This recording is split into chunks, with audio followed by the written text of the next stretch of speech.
confesso que ri novamente com as piadas da Ellie. Aquela piada no idioma original, né, de como o computador ficou bêbado, que foi tirando screenshot, eu confesso que me tirou uma boa risada.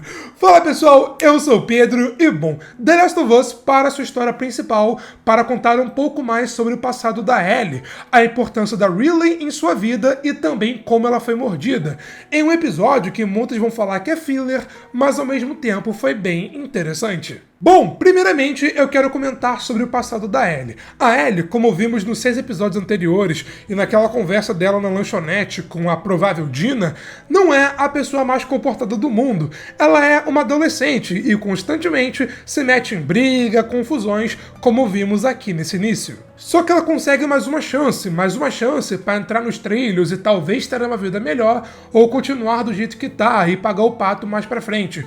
E mesmo ela aceitando essa tal segunda chance, a Riley aparece e tem toda aquela aventura. Como chega a ser citado, as duas são amigas de longa data. A termo de curiosidade, vimos elas se conhecendo na HQ de The Last of Us Sonhos Americanos e vimos um pouco mais da relação delas na DLC de The Last of Us, o Left Behind, que foram adaptadas aqui nesse 7º episódio. Esse episódio, inclusive, tem várias referências que são bem legais e eu vou comentar todos esses detalhes ainda hoje, segunda-feira, aqui no canal, então fica ligado para você não poder perder. Mas voltando, a Riley passou um tempo meio ausente, cerca de 3 semanas, pois ela estava se unindo aos vagalumes, e a reação da Ellie ao descobrir tudo isso é bem interessante, porque estamos acompanhando a história de Joel e Ellie indo até os vagalumes, mas nesse ponto da história, você ser um vagalume é equivalente a você cometer algum crime bem pesado. A Ellie, por enquanto, não acredita nos vagalumes, ela passa a acreditar só 2 semanas depois, naquela cena com a Marlene e tal,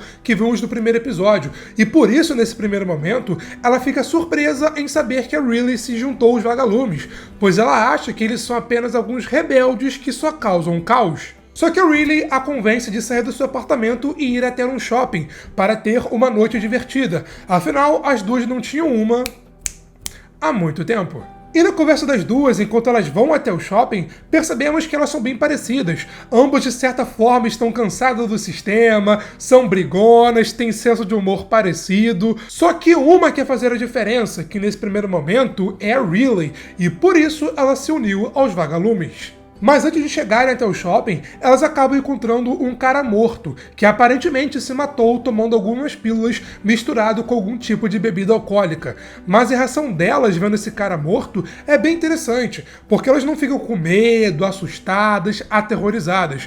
Na verdade, é muito pelo contrário, elas dão risada quando o cara acaba caindo do andar. Para as duas, a morte é algo natural. Ver um corpo morto de uma pessoa que aparentemente se matou é mais comum do que parece, porque as duas já vivenciaram e já viram isso bastante.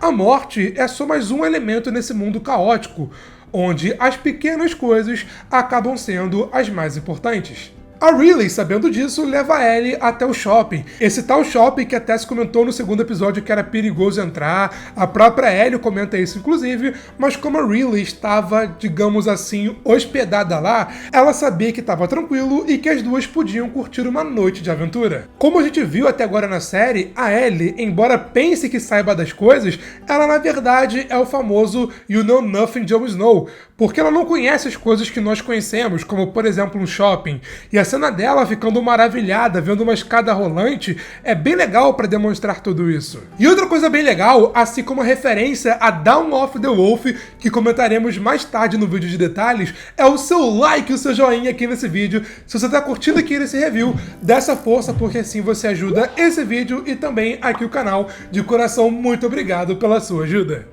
Bom, as duas foram se divertindo, aproveitando a privacidade para serem elas mesmas, fazerem suas piadas, suas brincadeiras, até que chega a cena do carrossel. Essa cena, assim como no jogo, é importante para ele perceber a importância da Riley na sua vida naquele momento, porque agora Kelly perdoa a Riley por ter deixado ela sozinha durante 3 semanas, mas é agora que ela percebe como a Riley faz falta na sua vida, e ela também começa a se questionar se ela gosta da Riley como amiga ou se tem algo a mais. Mas também é nessa hora que conhecemos um pouco mais sobre a Riley e também sobre as suas motivações.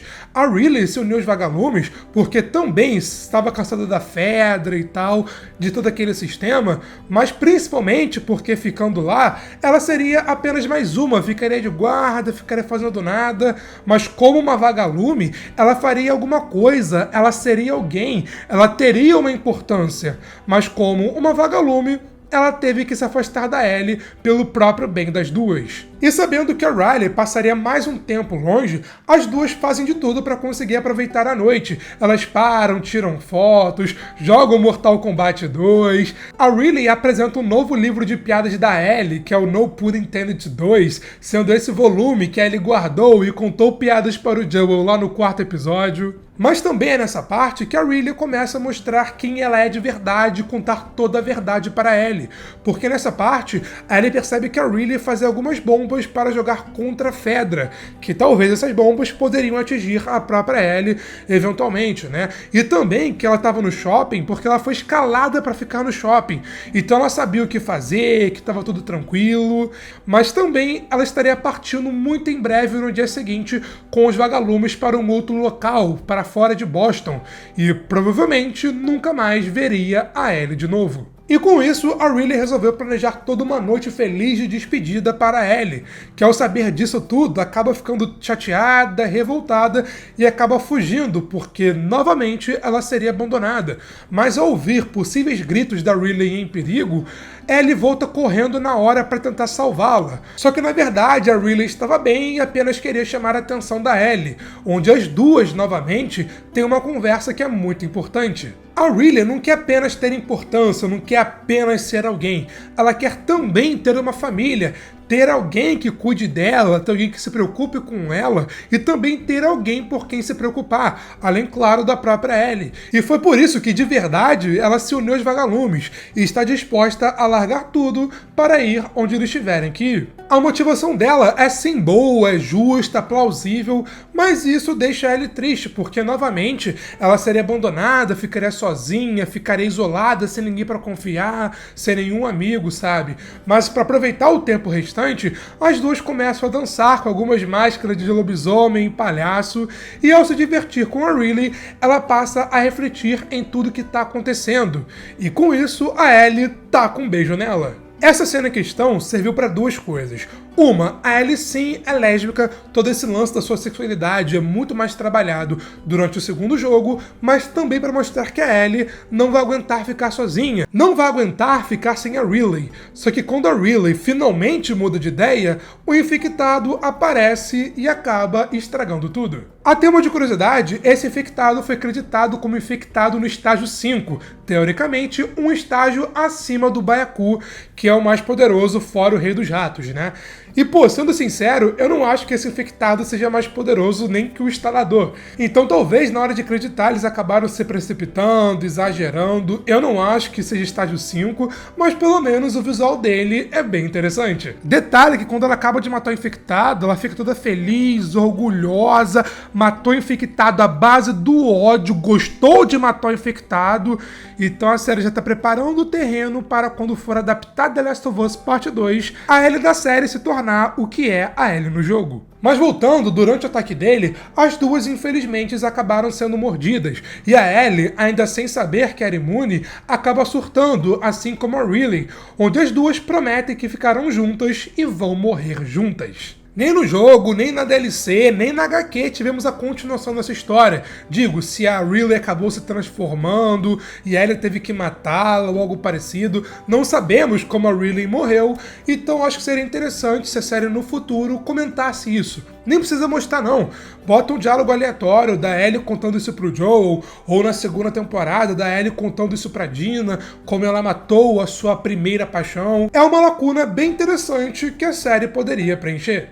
Mas embora esse episódio tenha sido um filler no geral, eu já vou chegar lá, ele foi importante para estabelecer que a Ellie, em nenhuma hipótese, poderia perder o Joel. Como ela mesma mencionou anteriormente, todo mundo que ela já gostou ou morreu ou a deixou, que foi o caso da Riley, por exemplo, mas se ela pode evitar isso com o Joel, ela vai evitar. O maior medo da Ellie é ficar sozinha. A Ellie cresceu praticamente sozinha nas zonas de quarentena, ficou sozinha após a morte da Riley, mas aos poucos está encontrando uma família com o Joel, um espelho no Joel, encontrando um pai de consideração nele. E mesmo ele pedindo para ela o deixar e ir pro Tommy procurar segurança, ela não obedece, procura os suprimentos durante toda a casa e quando acha, costura o seu machucado e acaba o salvando. Porque ela já perdeu muitas pessoas no passado, mas ela nunca teve alguém como o Joel, alguém que a protegesse como o Joel, alguém que se importasse com ela de verdade como o Joel se importa.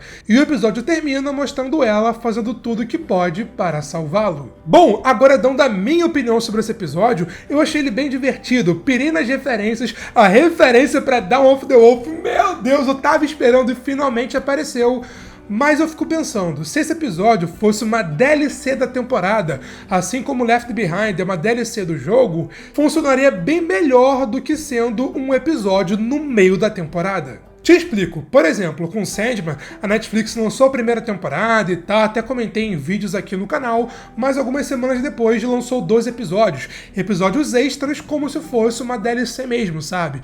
E eu acho que se a HBO fizesse a mesma coisa com The Last of Us, a série, a primeira temporada, acaba no dia 12 de março e talvez no final de abril lançasse esse episódio, Left Behind, adaptando a DLC, eu acho que funcionaria bem melhor do que parar a temporada no meio para contar uma história que, tirando o final, não impacta diretamente na história principal. Porque, tipo, eu gostei do episódio, me diverti assistindo, mas talvez eu tive essa experiência porque eu já conhecia a história, porque eu joguei a DLC antes, li a HQ antes e tal, então eu sabia o que estava acontecendo, do que ia acontecer, mas eu fico imaginando quem nunca viu The Last of Us tá conhecendo a obra agora com a série, e pô, termina o 6º episódio de maneira impactante, brilhante, aí tem esse 7º, todo mundo ansioso para saber o que vai acontecer, mas na verdade a série para e mostra o passado da Ellie ali com a Riley e tal, pra só na cena final aí sim continuar a história. Tem um lance da motivação dela para salvar o Joel que tem relação com a Riley. Sim, é verdade, isso de fato acontece. Eu não achei um episódio inútil, desnecessário. Como eu disse, eu gostei, achei divertido. Mas eu acho que se fosse, como eu mencionei anteriormente, o caso de Sandman, se fosse uma DLC da primeira temporada, na minha opinião, teria funcionado bem melhor. Bom, eu dei a minha opinião e eu quero saber a sua, o que você achou desse episódio e qual é a sua opinião sobre o que eu falei, se esse episódio funcionaria melhor como se fosse uma DLC da primeira temporada. Deixa tudo aqui nos comentários. Curtiu o vídeo? Deixa um like ou um joinha de coração mesmo, me ajuda demais, muito obrigado. E se você é novo, se inscreve aqui embaixo e ativa o sininho, porque ainda hoje, segunda-feira, sai o vídeo de detalhes e tem cada detalhe, cada referência que, meu Deus, eu pirei assistindo. Mas foi isso e eu te vejo na próxima. Valeu, falou e fui! Ok. Valeu, falou e fui! Valeu, falou e fui! Quem sabe no vídeo de detalhes eu consigo acertar essa subir de primeiro. Vamos ver o que vai acontecer.